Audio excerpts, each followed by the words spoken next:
You're listening to Talking to Teens, where we speak with leading experts from a variety of disciplines about the art and science of parenting teenagers.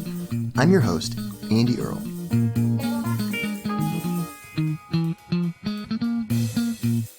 We're here today with Annie Fox, the author of 12 books. She is an online advisor to teens and parents all over the world. She is the creator of The Insight, a really popular resource for teenagers, and she's maintained a stealthy online persona on that website for decades where teenagers send her their questions about important things in their life, and she sends them advice on how to handle it. So from all that experience, she has then written a dozen books, both for teenagers and for parents, on how to deal with all of this stuff. She is an incredible resource on character education for middle school and high school aged kids. We are so excited to talk to Annie today about ideas from her book, Teaching Kids to Be Good People, her middle school confidential series,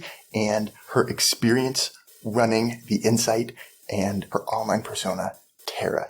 Annie, thank you so much for making the time to be here today. Thank you very much. So you have written a massive number of books, including publishing some of them yourself. The list is like an entire page of all the books you've written. I've read 5 of them myself, Teaching Kids to Be Good People, the girls' Q&A book on friendship, and the 3 middle school confidential books. But I know there's more than that. So can you just talk a little bit about what propelled you into this whole massive thing? This whole massive thing of writing, or this whole massive thing of writing for kids and giving advice? It seems like it's more than writing, because you talk about how there's all these questions that you have in these books from teenagers like all over the world who have emailed them to you, and you're like responding to them. So there's some sort of an online presence that you seem to have going, and you seem to have kind of just built this whole big online kind of community and are also writing the books about it. And I'm fascinated by where it came from, you know? It's a cool story. I'll tell you, Andy. Way back in the fall of 1996, I was doing some writing, software reviews and screenplays. I was also working on some CD-ROM scripts with a partner. And in the afternoon, I would take a break from my computer and do my stint as the after-school carpool mom. And we had a big honking minivan, had a lot of kids there. My son at that time was in 6th grade. My daughter at that time was in 12th grade. And so I found myself kind of immersed every single day in the conversations that really were bookended by those 2 grades, 6th through 12th grade, which is middle school through the end of high school. And the kids knew me really well and trusted me. And so, you know, I wasn't just eavesdropping. They were all often conversations that included me. They were asking for advice. And it's natural for me to tell people what to do. But I do it in such a charming way that, you know, it's very accessible.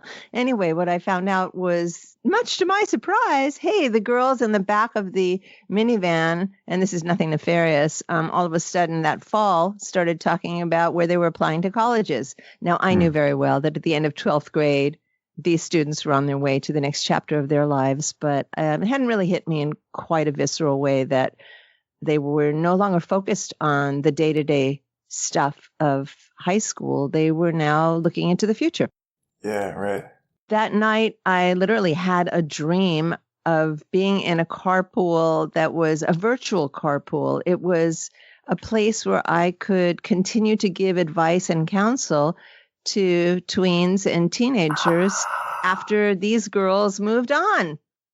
And this is 1996, or yeah. So this is before the era of smartphones and Facebook even and all of that. So how did this virtual carpool look to you?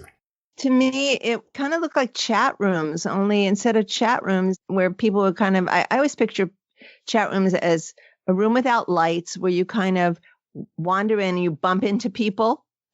Sure. And nothing very substantive ever happens in any of them. And then you pop out and, like that. A lot of just talking about nothing and yeah. Yeah.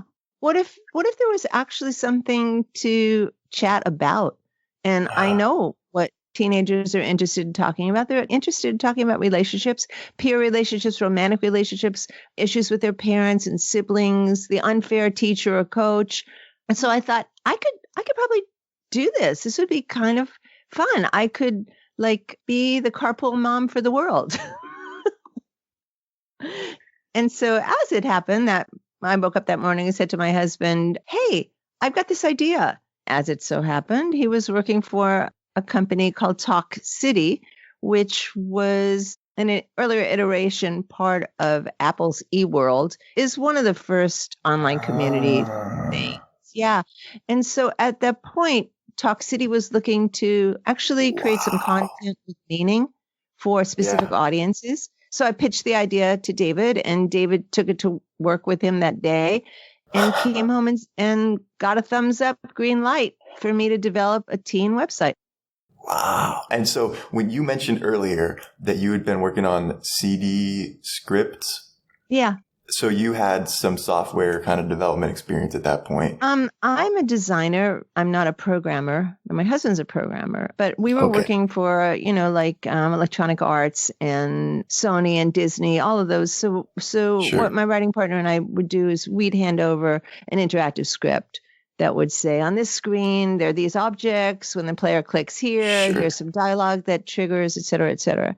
So I understand the way software works, but I'm not a programmer. Sure. Yeah. Okay. I had a vision. I figured I can imagine anything and let the programmers tell me what's possible. They'll kind of figure it out, the technical aspects of it over there. Yeah, sure. And they did. I spent 9 months developing the site. It's called theinsight.org. That's THEINSITE, the Insight, like in the cool site. Yeah, right. It's for teenagers to log into, at that time, chat rooms where we had hosted topical chats run by responsible adults who were, public health educators, substance abuse awareness educators, people who did their thing with kids brilliantly in the real world, but they had never been online before. But then there's also an aspect where you have a personality on there and are kind of an advice columnist almost, or people are sending you questions. Yes, I created a character named Tara, and Terra, kind of like Mother Earth. And Hey Tara was just really, it was like a panic button. The image is this young woman just screaming her head off like Edvard Munch's The Scream. It's like, help, hey Tara, I need some help. And if you clicked on that button, you got to a form that invited you to ask me a question. And so all this email started coming in, Andy, from all over the world. And it was pretty overwhelming because we never advertised. I had no idea where these emails were coming from, but I just started answering them. And that was 22 years ago, and I'm still answering emails. Wow. It's funny because I had a similar thing where as a researcher, we'd done a lot of research on adolescent risk behaviors, and I just wanted to kind of get it out there to parents. I made a little website and started getting emails from parents, these long emails with this whole situation and asking me, hey, and what do I do? And what do you think? And it really fueled me that there's people out there that, this is really important to them. There's something cool about just getting those candid questions from people. But then you took these questions from the kids and turned it into both books on advice for teenagers and then also more stuff for parents or educators. That is so cool. So what came first? Where would we dive first in these books, you think? Well, there was actually a book that came before the ones that you're holding that's no longer in print. It's called The Teen Survival Guide to Dating and Relating. And it now exists on my site as a free downloadable PDF. Ooh, okay. So that's cool. Teen Survival Guide, and that's on AnnieFox.com. .com, yeah, under books. And so it's The Teen Survival Guide to Dating and Relating was the first book. It came out in 1999, and it was a compilation of some of these handpicked emails, obviously anonymous, and I only chose the ones that I felt would have universal appeal. Yeah, it would resonate with people. It's not something really specific. It's one that I thought any kid would probably be able to relate to on some level or another. And hey, I'm an educator. I do this because I want to teach kids to make better decisions, to calm Right. down so that their brains don't flood them and they end up doing or saying things they later regret. And Yeah, so right. the letters that I picked, I felt were most educational, which sounds very dry, but it's not. The book is really cool. And I included some quizzes in there and some quotes from teens. And that's a really popular book. And when it went out of print, I thought, Sure. hey, I'm just giving this away. This is good. It's juicy stuff that kids want to know. And I feel like something about being able to get it from an anonymous chat like that is sometimes easier than asking your parents or talking to your parents about it. Or even like as the trusted parent in the carpool, you kind of are in that role of like the, trusted adult, but like just not my parent. And there's something about that like kind of opens it up.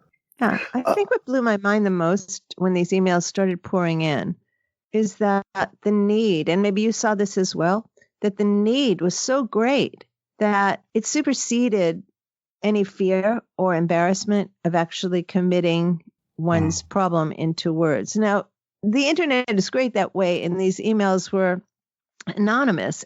They weren't going to a school counselor's office and looking at someone in the face and talking to them, or have someone have one of your classmates see that you just ducked into the counselor's office. It was a medium that encouraged, for better or for worse, anonymity. And also something about reading that someone else had the same question that you had is like so affirming, just knowing that you're not alone. And then it allows you to read the answer in a much more like kind of open way than you would if it was just someone who had told you, hey, you should work on this, because now you feel more like okay reading it, knowing that, oh, other people are asking about this too. Like it's okay for me to kind of ask about this. It's absolutely true. And, I was kidding before I say I tell people what to do. The truth is, in these emails, I never tell people what to do because I'm not a therapist. And even if I were a therapist, I think it would totally be irresponsible for me to try and do therapy with somebody, an anonymous person via email. That's not what I do. I'm an educator, and my focus really is learning how to manage your emotions so that you could communicate your needs and to listen to other people so that you can get where they're coming from. That's the key to healthy relationships, which as far as I'm concerned are the only kind worth having. So what I say to kids when they write to me, I reflect back, it sounds like you're really upset about this. I can totally understand. That must be very frustrating for you not to have your best friend believe you when you tell her the truth and she insists that you're lying. You might say something like this. So I encourage them, instead of to rude about it, to talk about the friend behind her back, to lash out, to actually have that conversation and give her some words she might use. And then I always say, good luck. Let me know how it goes. Most people never write back to me a second time, but sometimes they do. And that's very gratifying. And they get to see that by calming down and actually saying, hey, I didn't really appreciate when you did this, and that's just why. Yeah. And they find that they get some success. They go, wow, you gave me a magic spell or something. And they are more likely to approach things more directly in the future.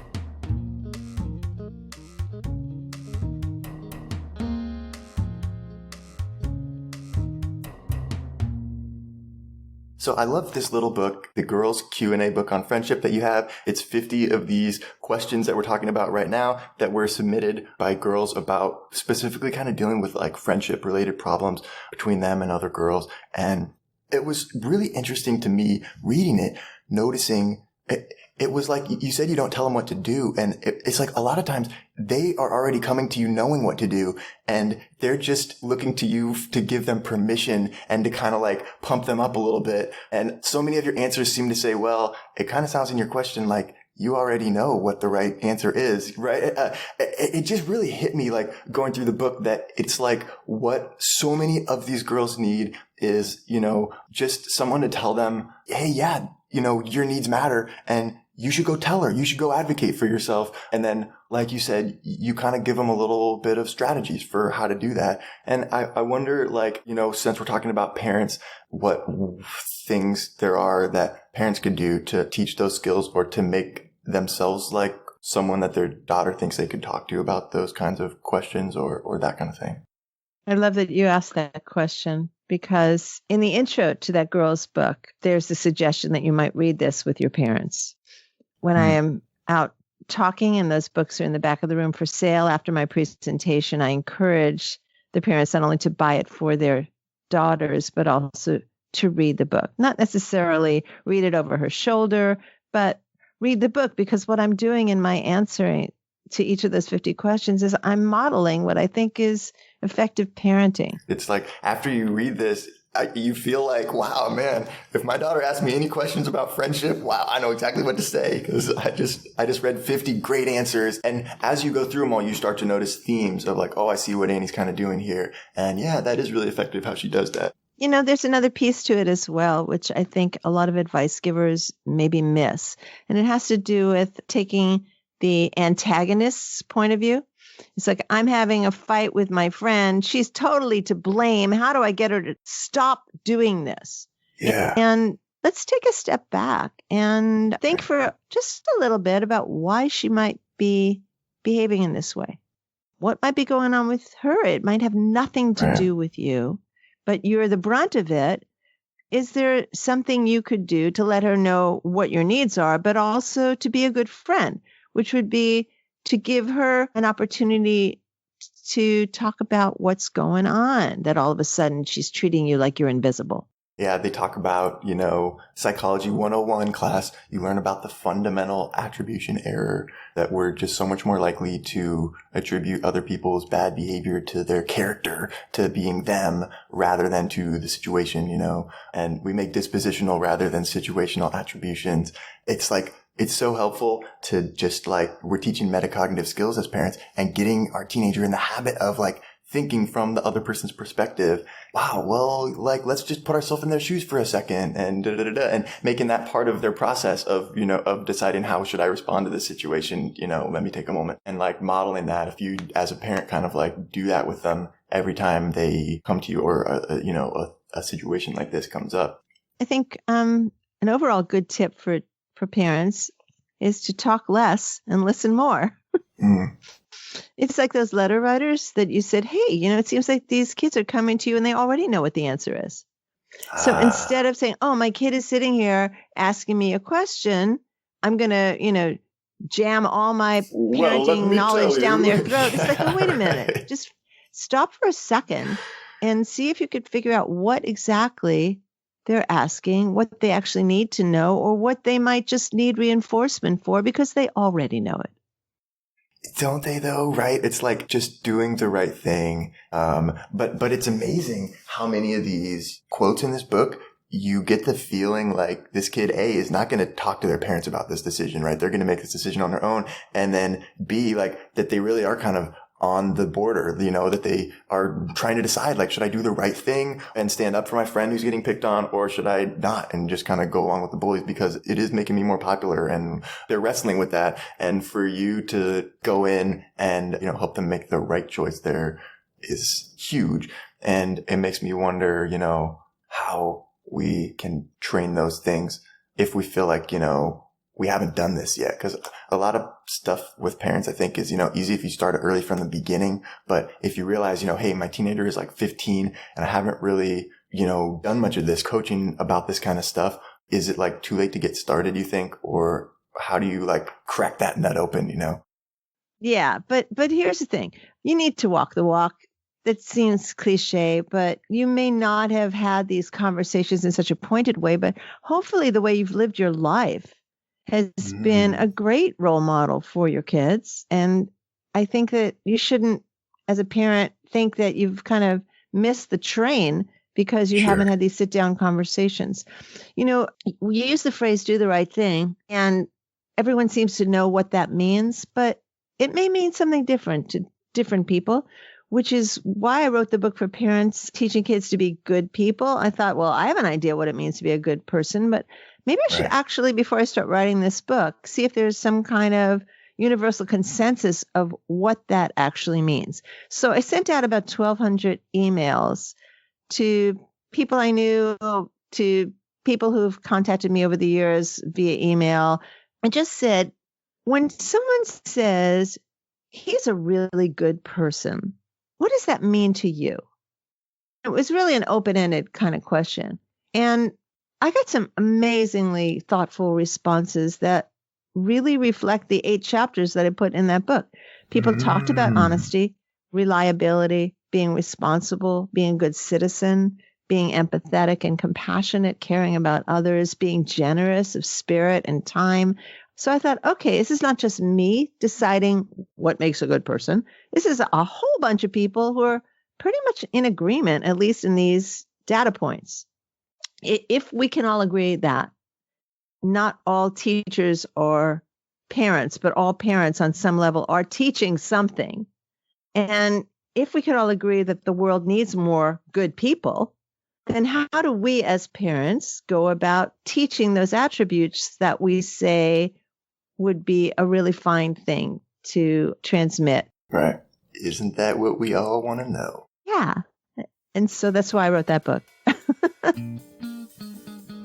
We're here with Annie Fox talking about how to teach teenagers to be good people. And we're not done yet. Here's a look at what's coming up in the second half of the show.